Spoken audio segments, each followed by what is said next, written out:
Cheers, guys. Epix 911, welcome to the August 5th, 2017 edition of VR News.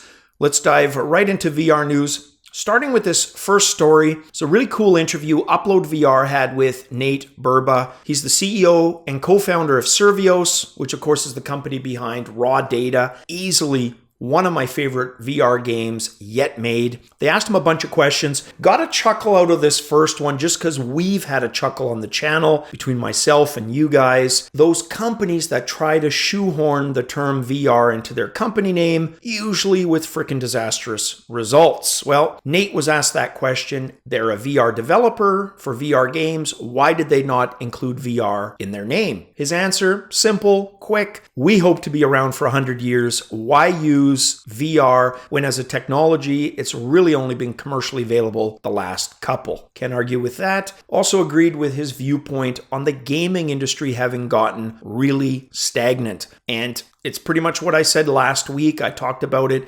I said from about 2000 to the introduction of VR, not much has happened. The same templates, the same blueprints from the 90s with us to now. FPS games, MMO games. Not much has changed. Sure, more triangles, better quality textures, but fundamentally the same gaming experiences. And Nate believes VR is going to be able to change that. Even the companies that don't directly support VR are probably going to benefit or indirectly incorporate features and things that VR brings to the table. One of those, locomotion. When is the last time we questioned locomotion in conventional gaming? Long as I can remember, WASD has been FPS movement. Next story was all about Europe's VR sector, and man, has it grown over the last year. So there's a report that was put out. It's called the European Virtual Reality Landscape Report. The second one just published. Now, this is released by the Venture Reality Fund working with Belgium's LucidWeb. They identified 487 VR companies operating in Europe. That's up from the 300 uncovered in the first report, which was just released this past February. We're talking about a half-year period. Now, some of these findings, fascinating. Get this one. 46 companies in the UK, VR ones, 29 in France. Here we go. 19 in Sweden, which jumped ahead of Germany that only has 15. What a discrepancy. I'd really love to know the why behind that. Now, the statement from Leen Segers, he's the co-founder, CEO of LucidWeb, the Belgian company. He said, the VR industry continues to grow, and next to the United Kingdom and France, Sweden has now caught up in terms of the number of high-performing startups across the VR industry. Just fascinating, that result.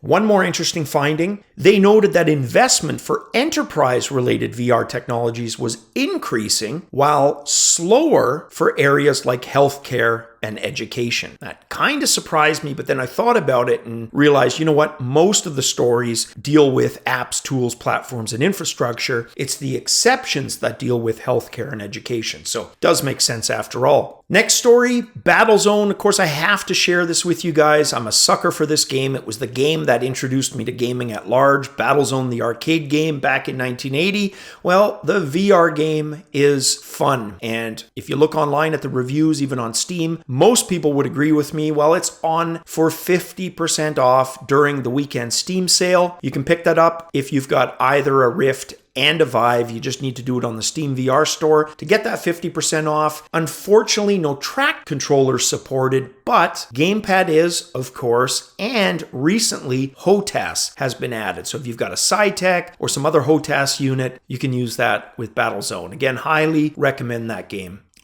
This next one, got a chuckle out of this one too. Valve sent the Knuckles controller dev kit to the Revive developer. Now, they've never been shy about their support of Jewel Block's Revive project. And for anyone who doesn't know, it allows Rift games to be played on the Vive. We know the company has been sending dev kits to other developers for the last little while. This one wasn't aware of until it was announced, and it really wasn't announced so much publicly as Block thanking them via social media, stating these controllers will be very helpful to make a more natural Oculus Touch mapping. Very cool. This next story, yes, it has a self-centered portion to it. but it's all going to tie together. It's going to sound a little strange, but it involves my grandmother. She passed away at age 89 in 1997. She had a lot of adventurous streaks in her, wanted to travel, but she could never act out on it. Partly the era she was born in. She was born in 1908.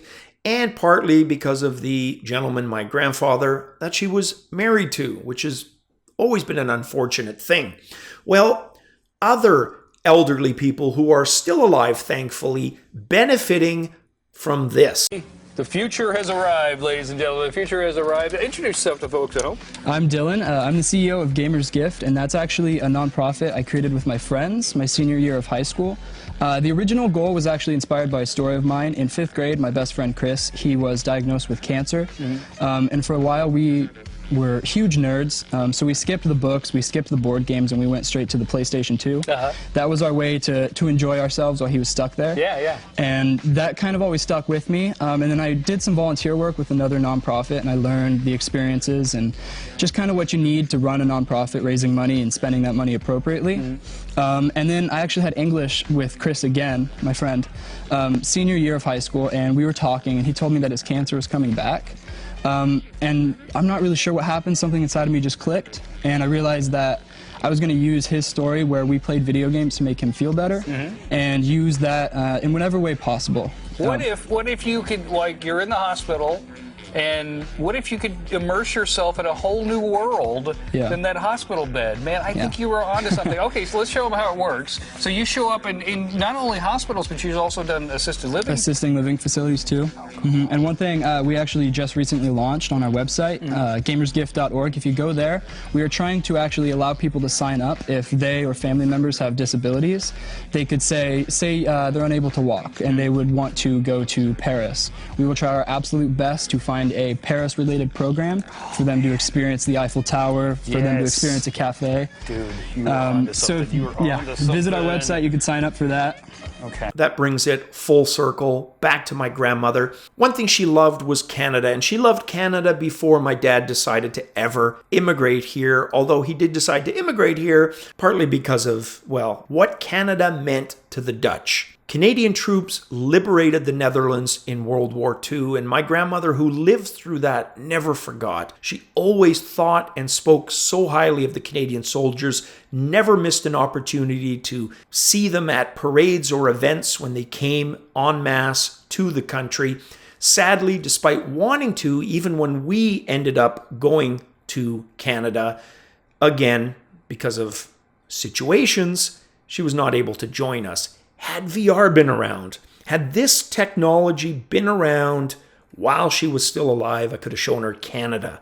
I could have shown her the veterans' memorials in the country, the capital, the places we live, the beautiful diversity of the country.